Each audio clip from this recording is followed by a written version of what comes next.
Hello everybody, welcome to the second installment of my presentation on big history. I just want to stop for a moment and explain to you guys, before I begin, what my motives or my intentions are in putting together a course like this. In our education systems today, we're thrown a tremendous amount of data, a tremendous amount of facts, of numbers, of quantifiable information. And this is all great. I'm totally a pro-science person. That's how we get the information that we're going to be discussing. However, having an education which is predominantly focused on data, we tend to develop a myopic view of the world.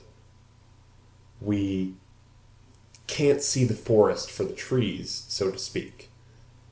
We don't spend time looking at the bigger picture because we're so wrapped up in what's around us and the things that we need to do that are at hand, that we don't look at history itself from a grand scale.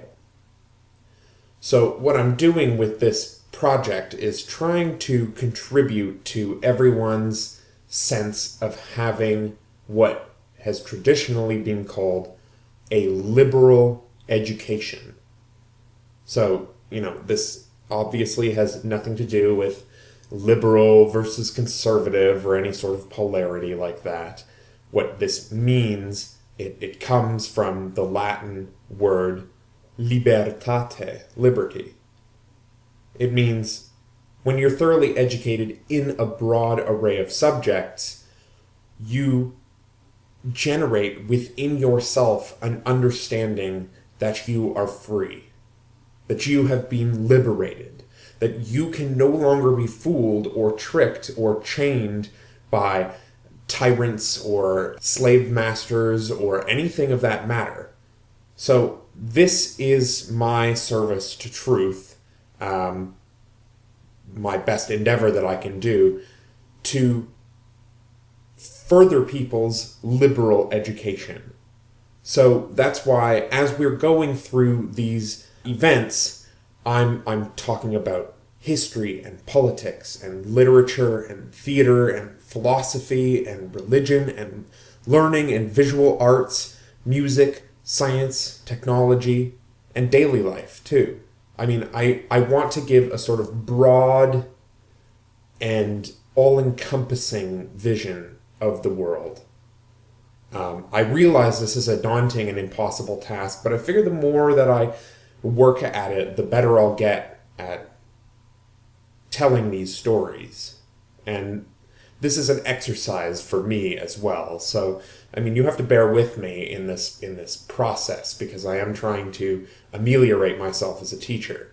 And this is really the only way that I can do it right now. So with that said, just to recapitulate that, what I'm trying to do is contribute to a liberal education, an education which frees you, which frees the mind. It frees you from being lied to, by the news, by some major institution which wants to control you. It frees you from being taken advantage of when you know your freedoms and your rights. You are free. You live freely. Now, someone can come and take that away from you by force. But then, again, it is up to you to be prepared for that kind of thing.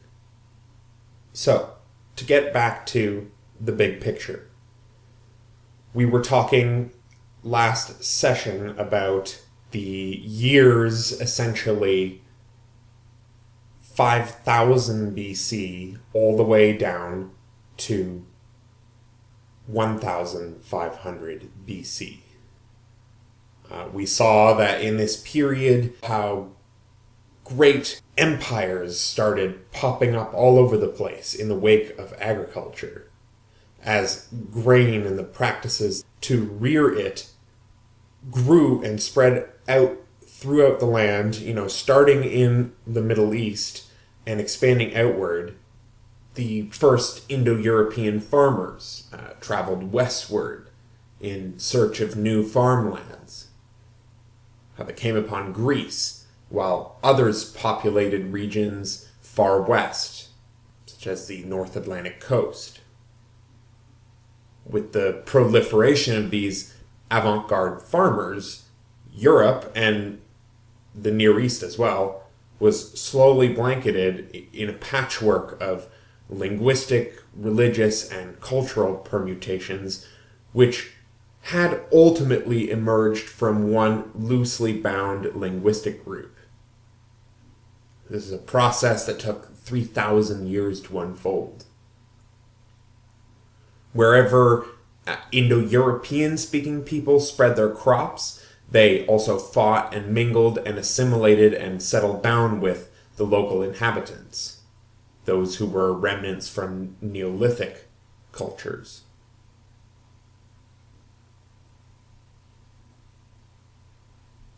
Sometimes these individual cultures had already discovered agriculture by themselves.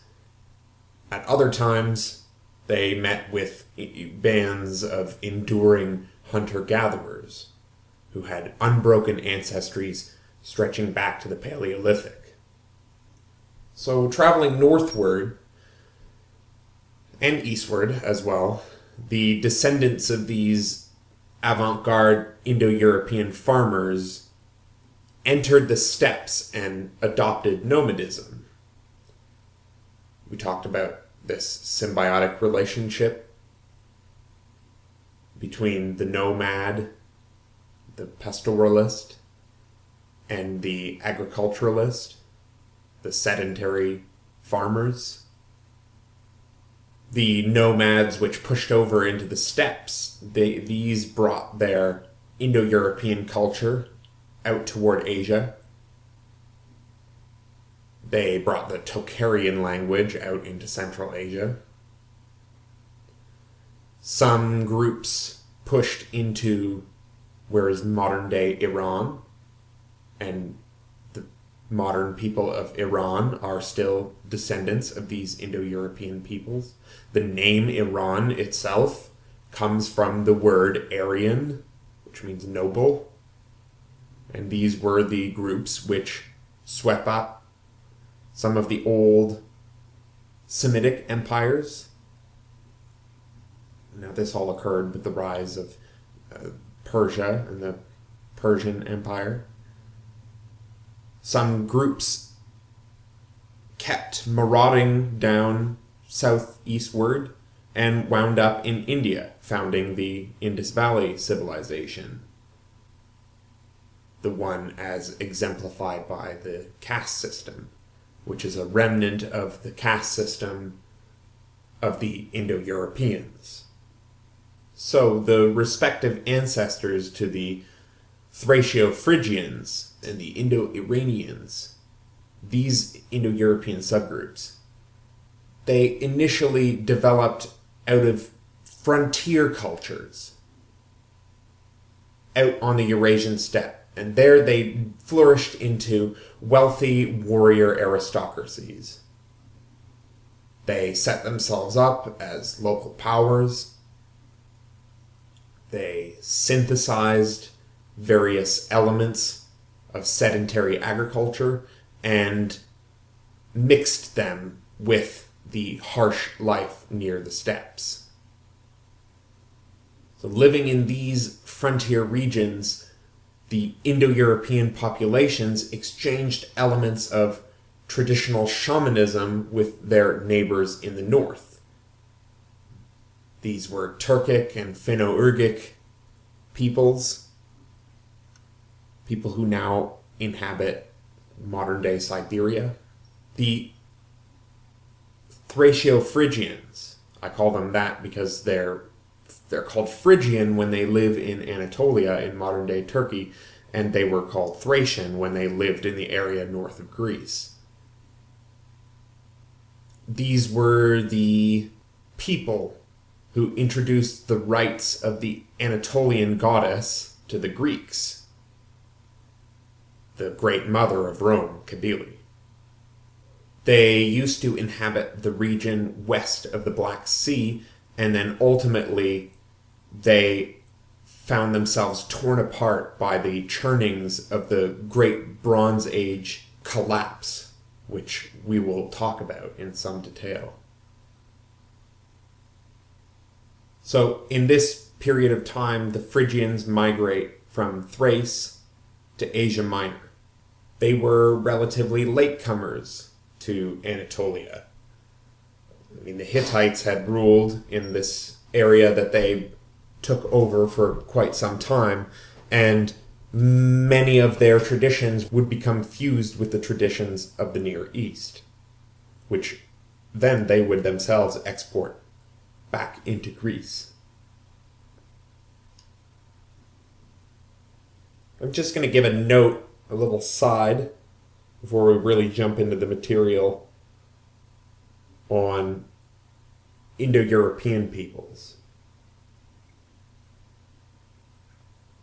It's clear now that many cultures from lands as far apart as India and Scandinavia demonstrated similar means of achieving ecstasy, of achieving religious ecstasy, out-of-body experiences.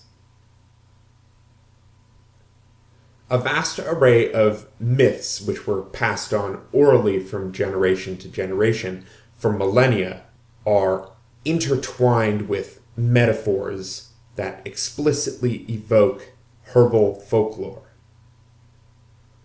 The Rig Veda, with its many hymns to Soma, is one of these Indo-European works now recognized as one of the most popular collections of these myths. These herbal folklore myths.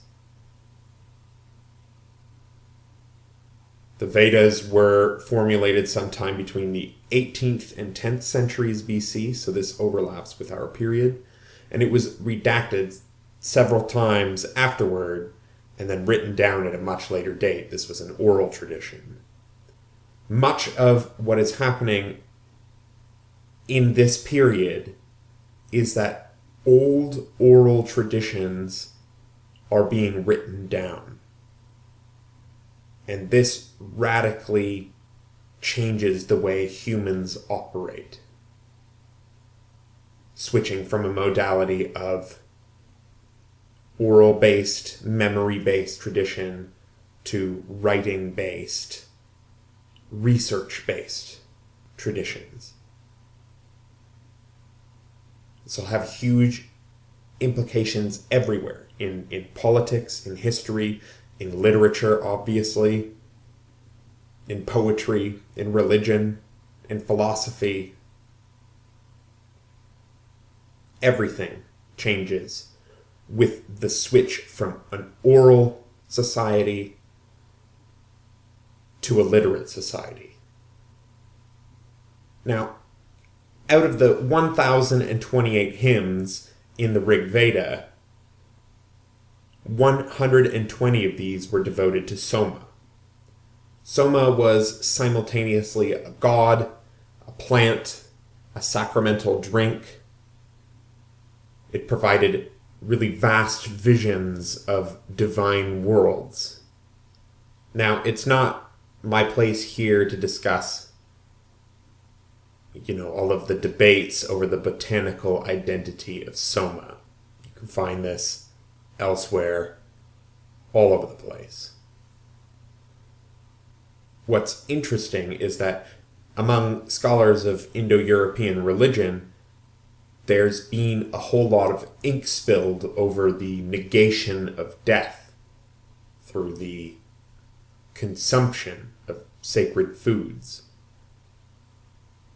The gods were believed to be immortal only inasmuch as they were steadily supplied with a fix of quote unquote ambrosia or nectar, sometimes called amrita or soma. These are entheogenic substances that were at the heart of all sorts of Indo-European cultures. They all mean non-death. Ambrosia is non-death in Greek. Nectar is the same. They both etymologically mean non-death. The poet of the Rig Veda writes, "We have drunk soma and become immortal. We have attained the light, the gods discovered. Now what may foeman's malice do to harm us?" So all of these words, this Greek ambrosia, this nectar, it's etymologically bound up with the Sanskrit amrita, which is synonymous with this god substance called soma. Now, why am I telling you this? To me, this is an interesting, discussion because it springboards us into the idea of a whole modality of existence being occulted, being hidden away, being swept under the mat and taken to belong to only a select few. In the transition from about the year 5000 to about the year 1500, this is a massive, massive span of time. But over this time, we see the transition en masse from a pre-literate hunter-gatherer, symbiotic with nature, matrilineal society.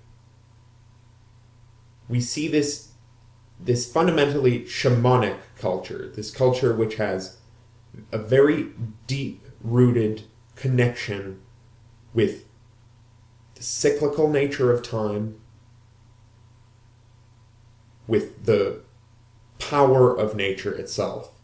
And we see this being subverted, being changed very slowly and surely into a civilized, laboring, toiling, ever-progressing culture.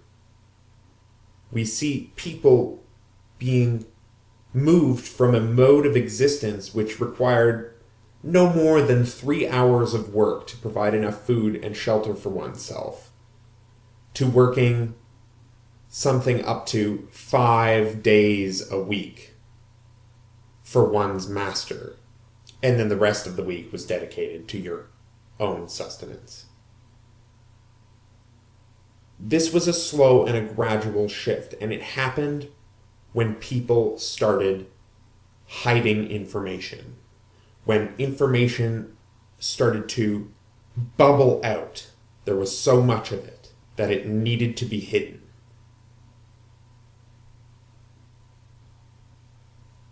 Something like soma was hidden so well that it was ultimately lost. Now there's a valuable lesson in this. Something that was a ritual intoxicant that fostered the connection with the divine. This was taken by priests and it was hidden. And they hid it so cautiously and so jealously, imparting its benefits only to people who they deemed fit to receive it. They were so selective that the identity of the plant, and potentially the plant itself, was totally lost. We today need to make information freely available to people in order that it might not be lost. Because if it is refined down and brought down to the hands of a very few people, we're going to be very hard pressed to keep that information alive. So, knowledge is a gift. It is something that must be given freely. Okay. So, let's get back to our chronology.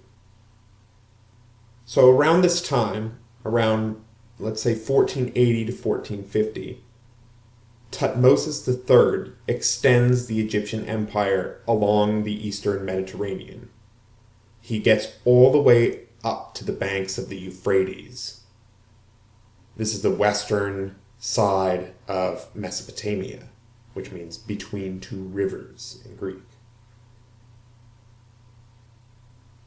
So he has this massive empire in place, Thutmose III. Not long from this period, Amenhotep III has a very peaceful reign. Under him, Egyptian trade and culture flourish. This is a period of great cultural ferment before the Bronze Age collapse. In this period, the Phoenicians from Tyre and Sidon, they reach Malta. Amenhotep IV, who is the famous pharaoh Akhenaten. His dates are 1385 to 1358.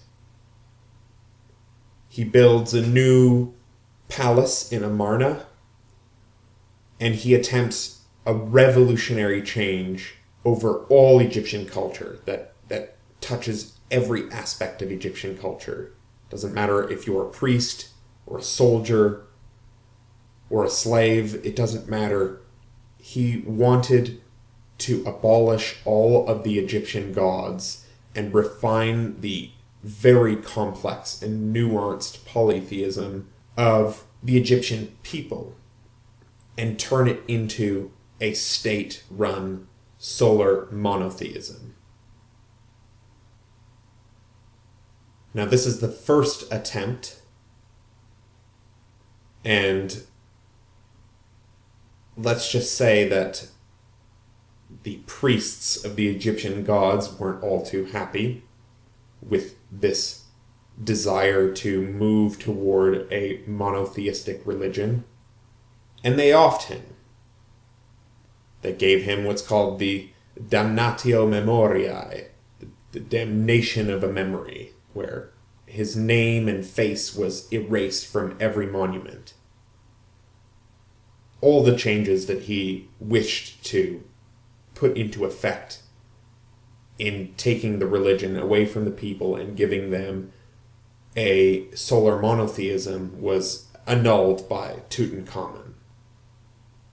So the 19th dynasty, which may be Egypt's most famous dynasty, was Seti I, Ramses II, and Ramses III, and their dates are 1350 to 1200. They moved the center of Egyptian government to Memphis, and they reestablish Egypt as a powerful nation. Out east, King Shalmaneser I establishes Assyrian supremacy. He founds the city of Nimrod.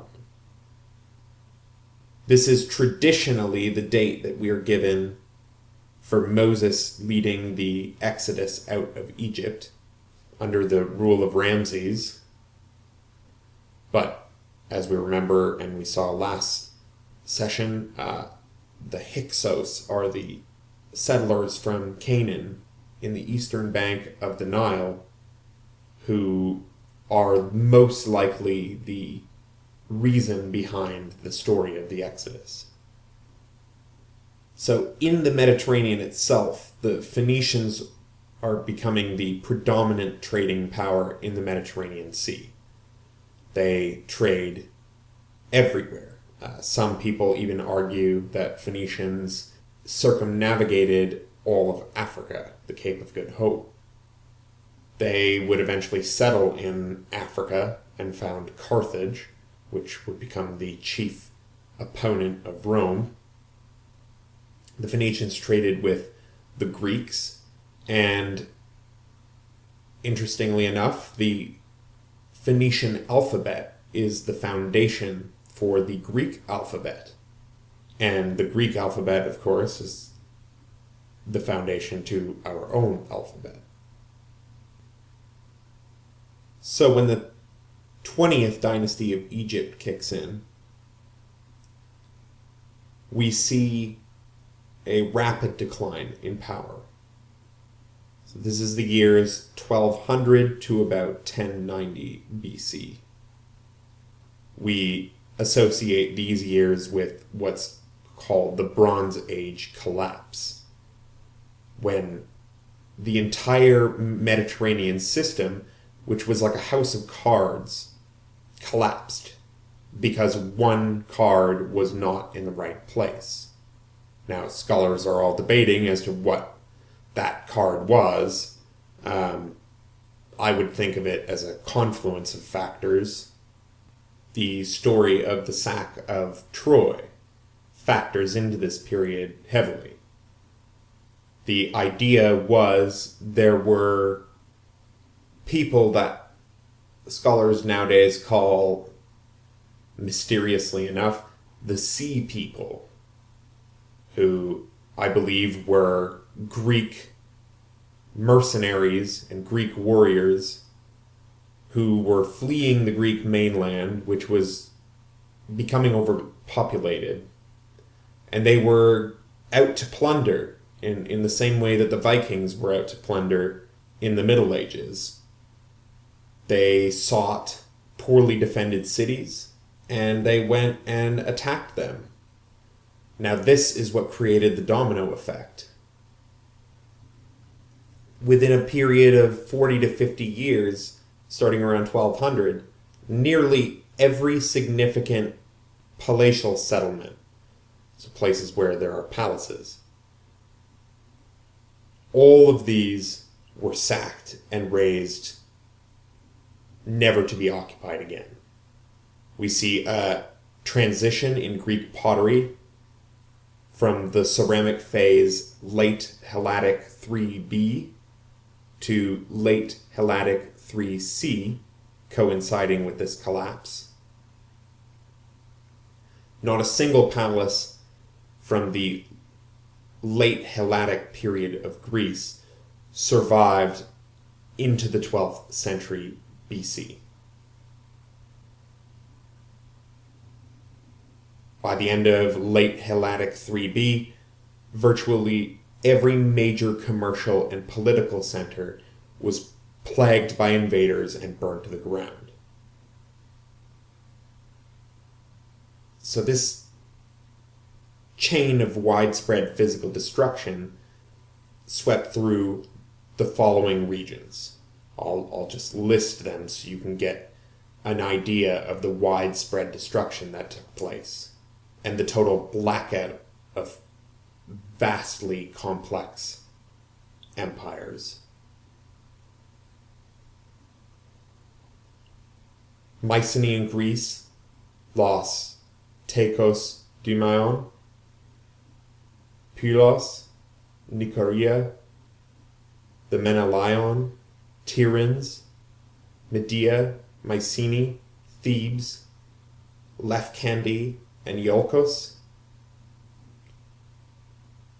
Crete had Knossos and Kydonia wiped out. In Anatolia and in the Hittite Empire, Troy 6, the famous Troy of the Trojan War, was wiped out. Miletus, Tarsus, and Hattusa, among others, were wiped out. On Cyprus, Paphos, Kition, and Enkomi were all destroyed. In Syria, Kadesh, Ugarit, Aleppo, and Carchemish were all wiped out. In Egypt and in the southern Levant, Hazor, Byblos, Megiddo, Bethel, Ascalon, all destroyed. So one theory of this widespread collapse was proposed by the scholar Robert Drews, and he relies on a radical revolution in warfare as his chief reason for the collapse. This was an invention that abruptly gave the technological advantage to the so-called barbarians against the long-standing civilized kingdoms in the Eastern Mediterranean. The late Bronze Age kingdoms, both the large ones and the small ones, depended on armies whose main component was the chariot corps. And we talked about this quickly, the chariots, before the end of last session. Military might was measured in horses and chariots. So a kingdom with 1,000 chariots was considered way stronger than a kingdom with merely 100. If I remember correctly, there are some letters which kings sent to one another, mocking each other on their lack of chariots. By the beginning of the 12th century BC, the size of a king's chariot corps ceased to make really much of a difference. So by this point, and keep in mind the chariot had been a powerful weapon of war for centuries, this was no ephemeral event, the use of the chariot. So chariotry eventually became vulnerable to a new style of warfare which was developed by pastoralists, mercenaries, hill people, and other quote-unquote barbarian groups. The reason I put barbarian in quotation is because this is based on a Greek word and a Greek concept which didn't exist yet at this point. Greeks figured anybody who didn't speak Greek was a barbarian because they said ba, ba, ba, ba, ba, ba, ba. That's where it comes from.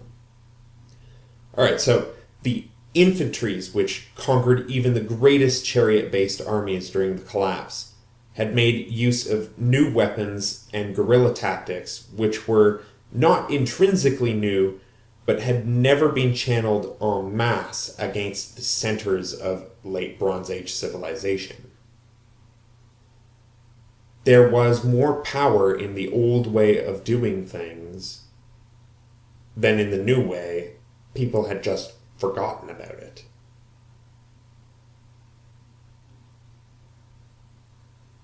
Do you see where I'm getting at?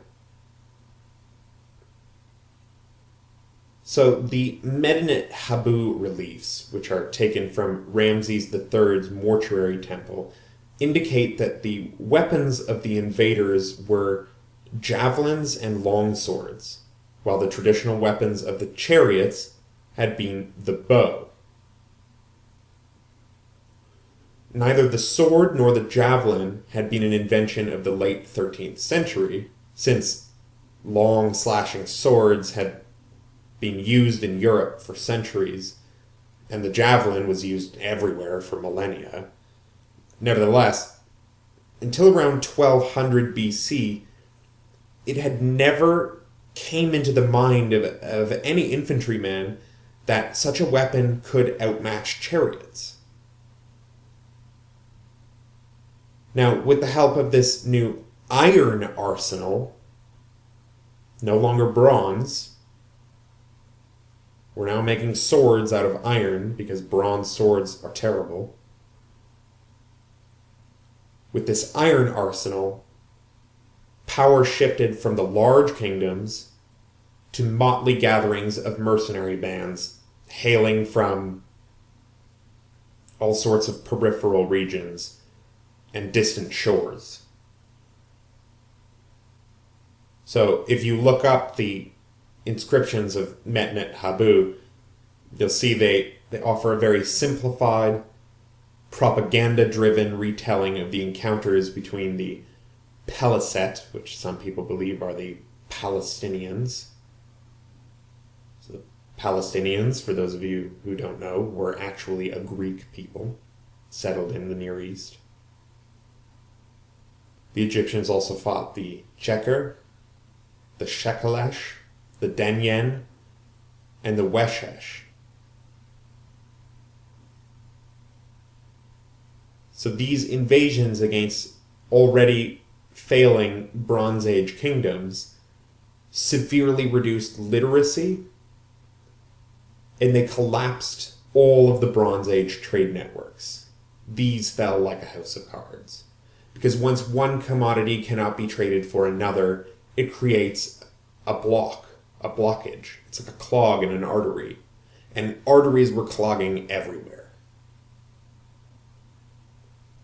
Remember, the whole is always more than the sum of its parts.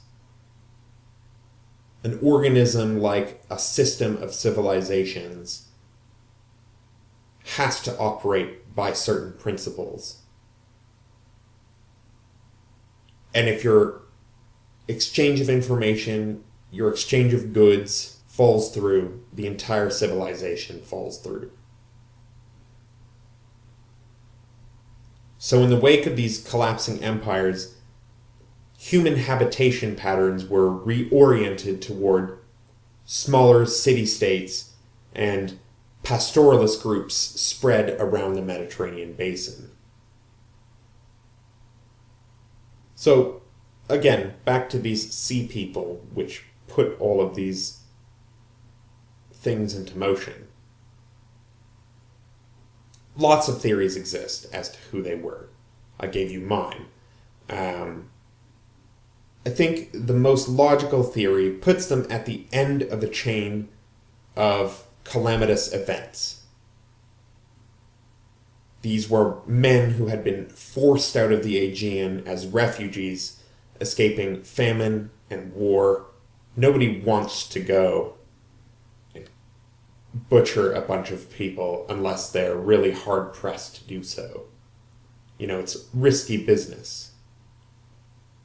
So one theory which was often debated and which to me doesn't hold very much weight because of the date.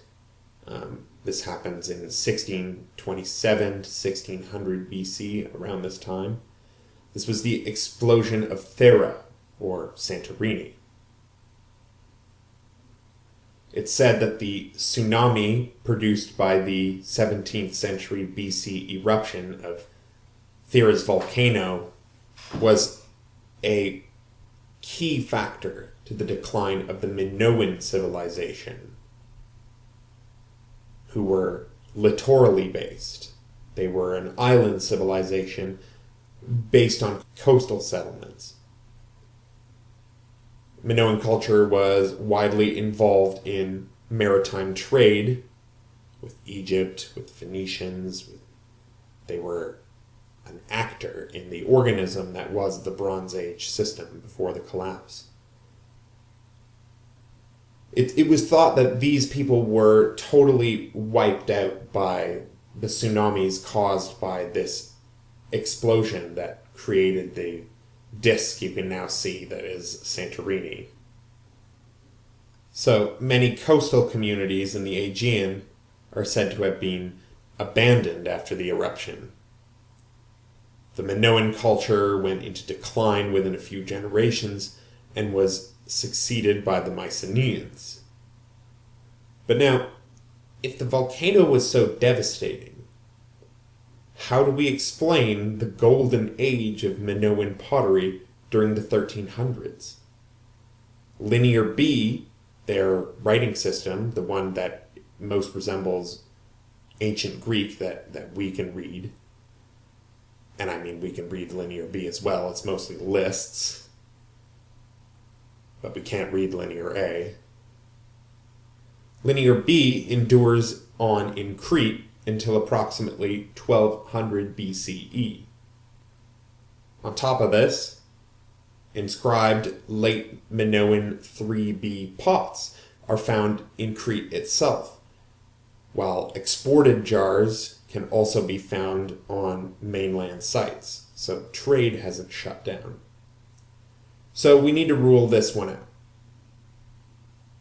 The explosion of Thera probably caused some damage to the Minoan Empire, but it didn't end things, and so that wasn't the card in our house of cards that was pulled out to cause everything to collapse.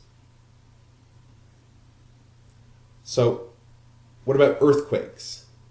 We've seen, with the tsunami which hit the South Pacific a few years ago,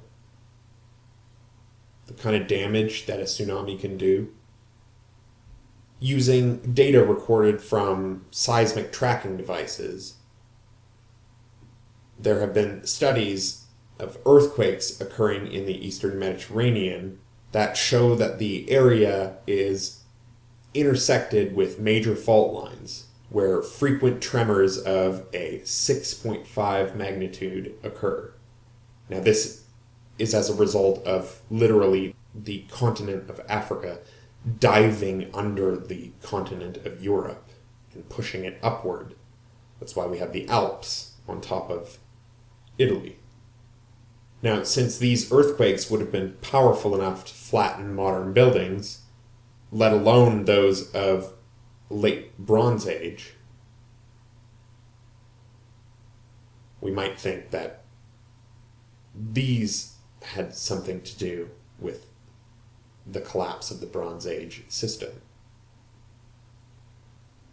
So when we look at a map of the Eastern Mediterranean and the amount of earthquakes they've experienced in the 20th century on a scale that is greater than 6.5, it's apparent that virtually all of the sites which were destroyed were built upon those affected regions. So earthquakes may well have been a contributor to the decentralization of states and the destruction of large fortifications and palaces.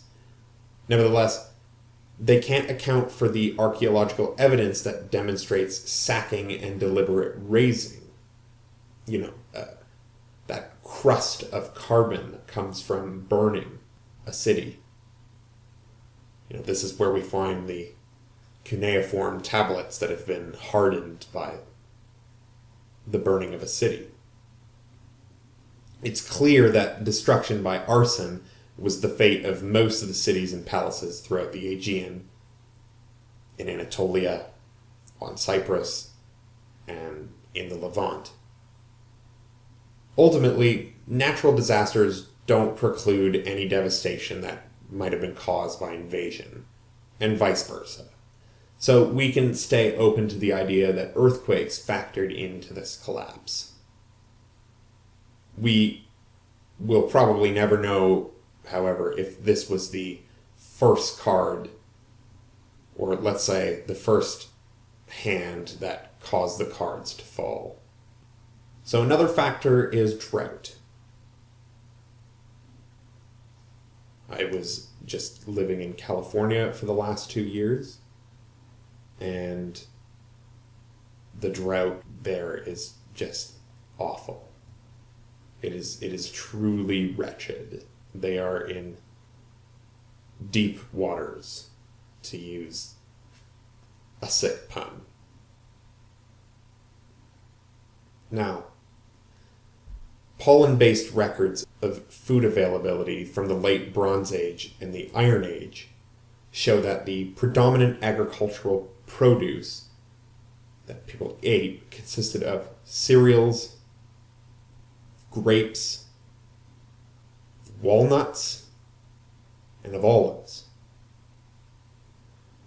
A millennia-long pollen climate record that we've taken from alluvial deposits around the coastal city of Gibala, the southernmost town in the Ugarit kingdom, which was situated in modern Syria. These records indicate a severe drought episode centered on the 13th and 9th centuries BC. In the late 13th and early 12th centuries BC, this drought may have been a significant factor in the widespread cultural collapse of the Bronze Age economy. It's not unusual throughout history to see these, large climactic changes punctuating and redirecting the historical trajectory of cultures around the world. In the Mediterranean and the Near East, dry farming, pastoralism, and fishing were the primary subsistence systems. All of these could be adversely affected in the event of a massive drought. Reduced rainfall would cause cereal-based agriculturalists to abandon larger settlements, effectively stifling the flow of any surplus foodstuffs. Now, remember, this is why cities exist in the first place.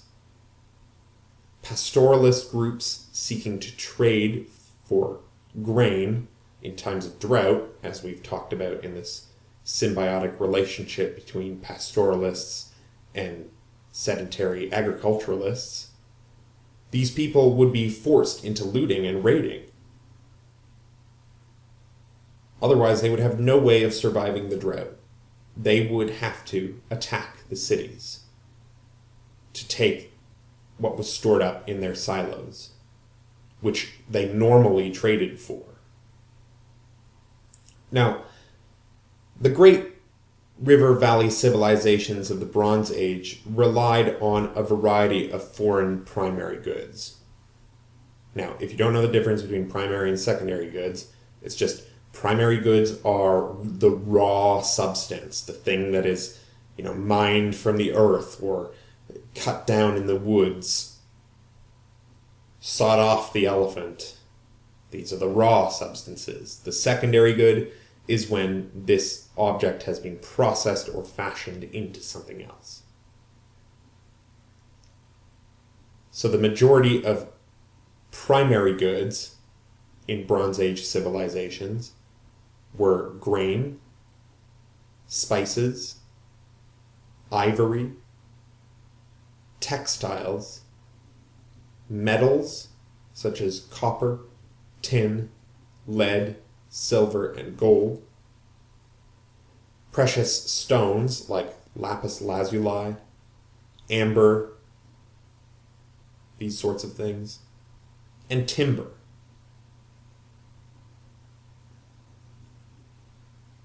These were traded to support agricultural production, to support urban development and military endeavors. These primary materials were also required for the manufacturing of urban luxury goods. So wine, oil, perfumes, narcotics, jewelry, weapons, religious artifacts, these kinds of things.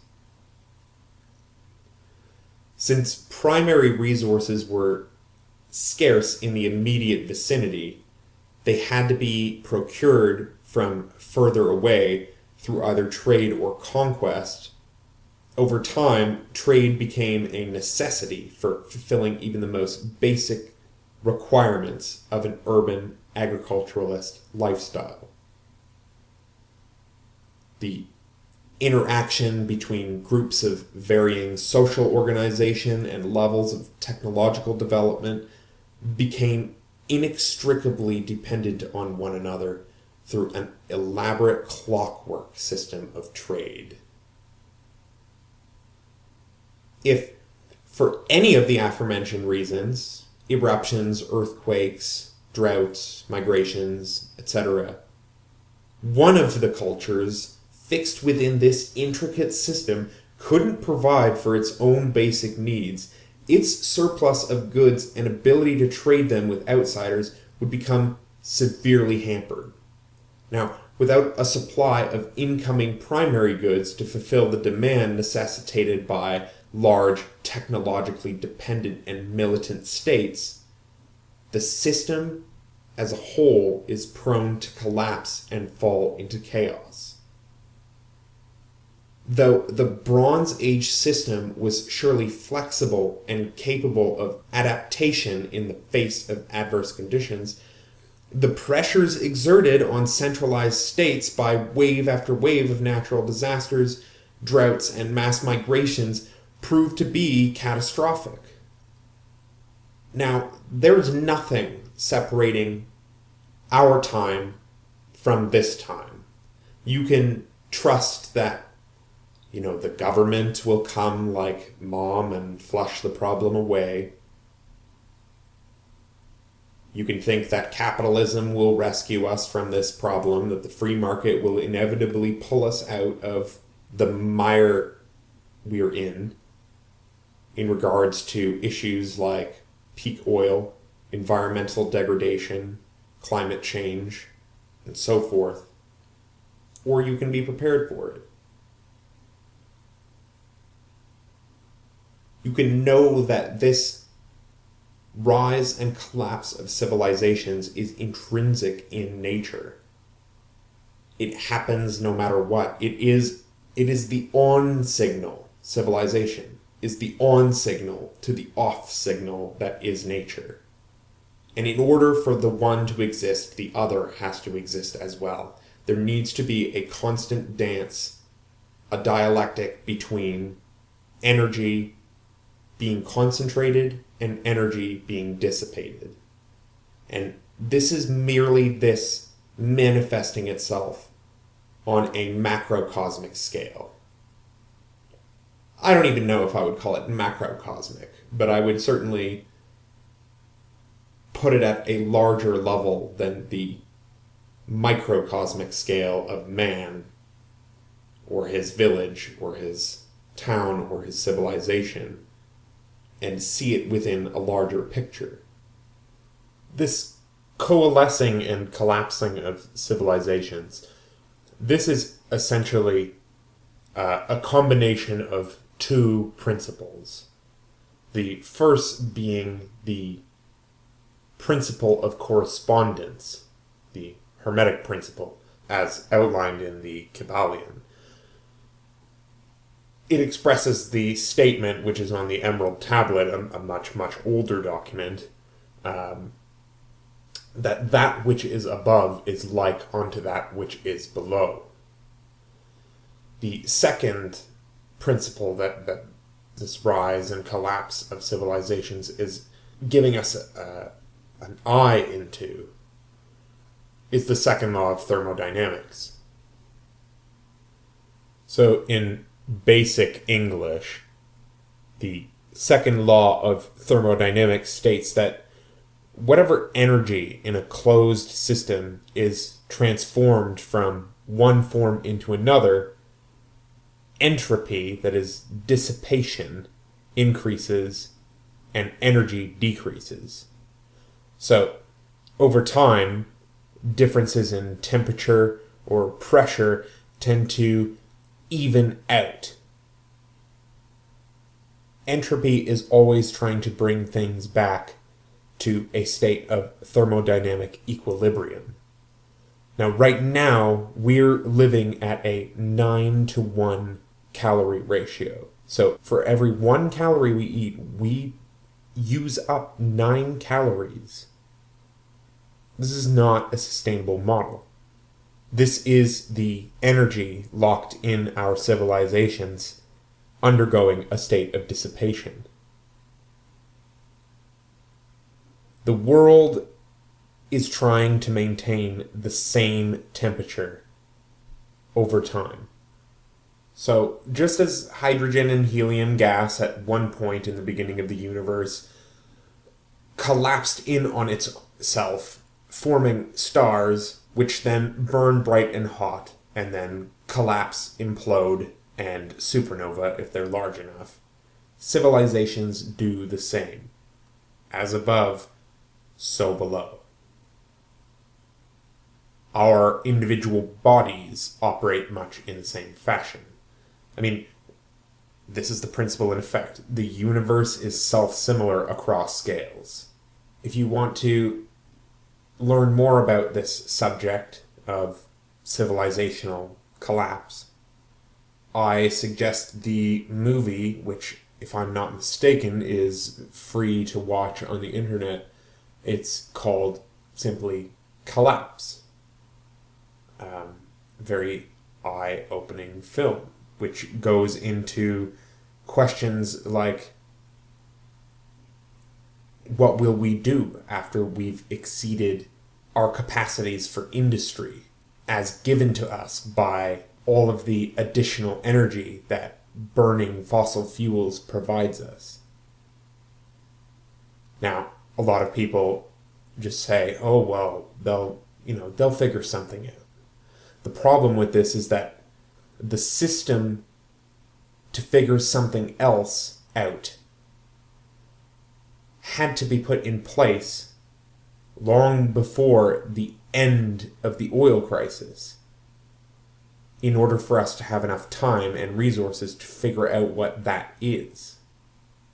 People are often referring to the energy that we're going to fuel our cars with. Well, that's nice, but what about the tires that their cars are equipped with? What about the steel that those cars are made out of?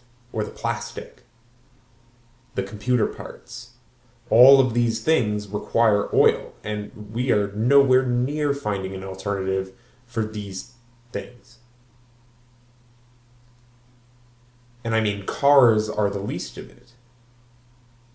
There are tools and spaceships and reactors and energy plants, solar panels. All of this stuff requires oil.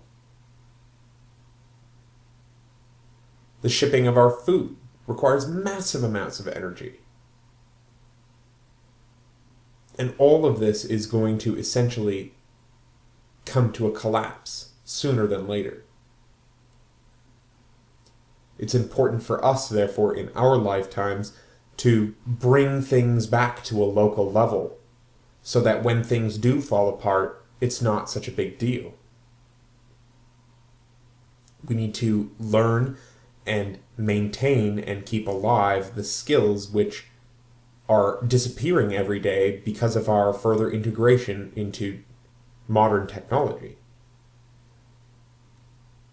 Now, I know this is ironic because I'm reaching you through a means of modern technology, and I'm not a Luddite. I'm not trying to bash the use of technology. I find it to be incredibly useful and positive. I just know that there is an end in sight.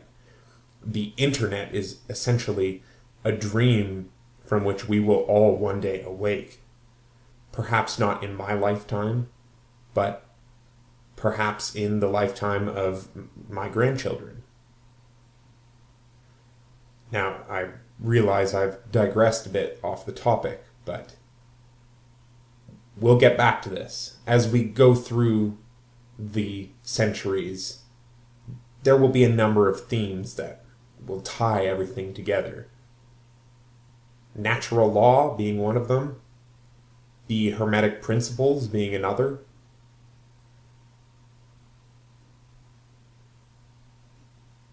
The ever-complexifying nature of the universe, and its dialectic back and forth between complexity and simplicity as it moves along.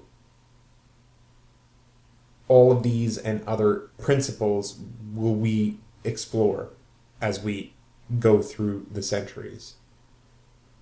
Now, let's look at what else is going on in this period of time, this rather long 500-year chunk between 1500 and 1000.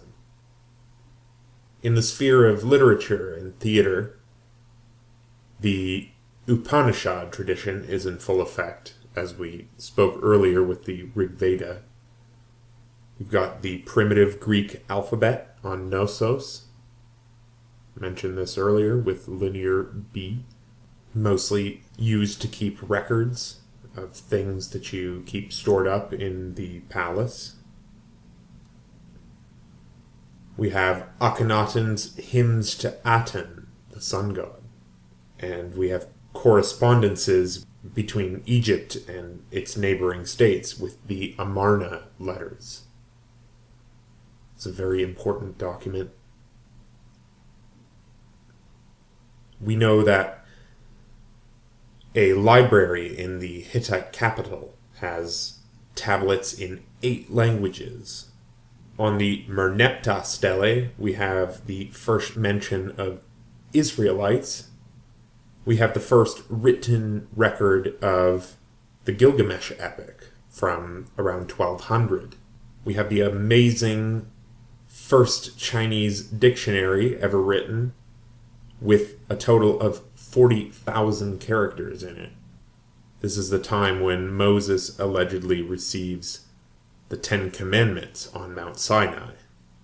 And now if we look carefully between the 10 Commandments and the Code of Hammurabi, we'll see a tremendous amount of overlap, almost word for word at times. That's very interesting to note. This is also the time when the Age of Judges, elected from the 12 tribes of Israel, takes place. During this period, we have the Shang culture in China. The Bronze Age begins in Scandinavia. So whereas we are entering into the Iron Age in the Mediterranean region, Scandinavia is lagging behind and is now entering the Bronze Age.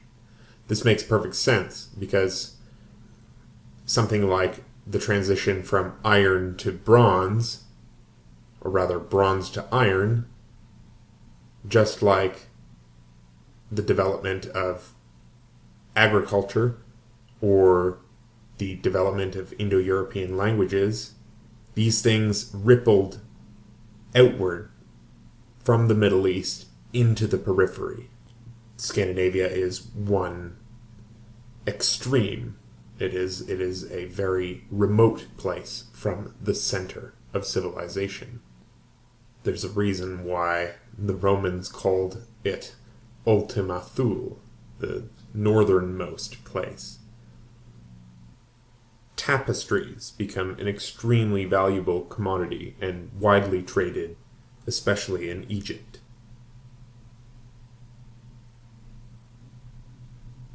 In the visual art spectrum of things, the Amarna culture shows a softer, more natural lines in their artwork. This is where we get the head of Nefertiti from. It was a painted limestone statue of Akhenaten's wife. Meanwhile, in Mycenae, on the mainland of Greece, we have the famous tholos, or beehive tombs, being built. In Nubia, the great temple of Abu Simbel is built. And during that time, the Lion's Gate at the palace of Minos, also in Mycenae, was being built. Murals in Thebes show female musicians entertaining at festive gatherings. The Hittites have religious dances. Instruments include the guitar, the lyre, the trumpet, and the tambourine. There are court dances in Egypt that are accompanied by harp music. Obelisks in Egypt serve as sundials. Intricate clocks measuring the flow of water are found in the tomb of Amenhotep III. We see a possible existence of the first Suez Canal. Mathematical permutations and magic squares known in Chinese mathematics make headway. This is known as the I Ching. I must admit, I know very little about the I Ching outside of what I've heard from the great bard Terence McKenna, and he, of course, had a very idiosyncratic view of the I Ching, or at least what it was capable of doing. In Scandinavia, we see expressions of very, very deep understanding of shipbuilding and the technologies required to build durable ships. The properties of the Pythagorean triangle theory are known by this point as far as China. Again, this is hilarious to me because everybody knew about the Pythagorean theorem before Pythagoras did. Of course, I doubt Pythagoras would have named that theorem after himself. He admitted himself that most of his learning came from Egypt and India. So in China, we have the first measurement of the height of the sun in relation to the incline of the polar axis. It's a very interesting mathematical discovery. Kikuli of the Mitanni writes the first treatise on horse breeding and training. We have accounts of leprosy in India and Egypt. Corinth is founded in Greece. Memphis becomes the Egyptian capital in place of Thebes. There are regulations put in place concerning the sale of beer in Egypt. There are extensive exports and imports being done all across the Mediterranean. We discussed this. Silks are being made in China. This would become eventually a state secret. There are labor strikes in Thebes. This early in history, we've already got widespread robbery of royal tombs in Egypt. We have records of thieves being brought to trial for their crimes. We know that the Phoenicians import tin from mines in England. The Phoenicians are truly far wanderers, and I mean, they've been known as such and still are understood as such. This is the time when, according to tradition, Saul becomes the first king of Israel. This is roughly between the year 1002 to the year 1000, and he is defeated by the Philistines. At this period, we see in the New World the beginnings of the Olmec culture in Mexico. Now, this takes us to the end of our time. I'd like to thank you for listening in. Next session, we will work through the years 1000 to 900 and see what digressions we go on. So thank you again for listening. This has been Dan Attrell with the Encyclopedia Hermetica, a big history presented by the modern Hermeticist.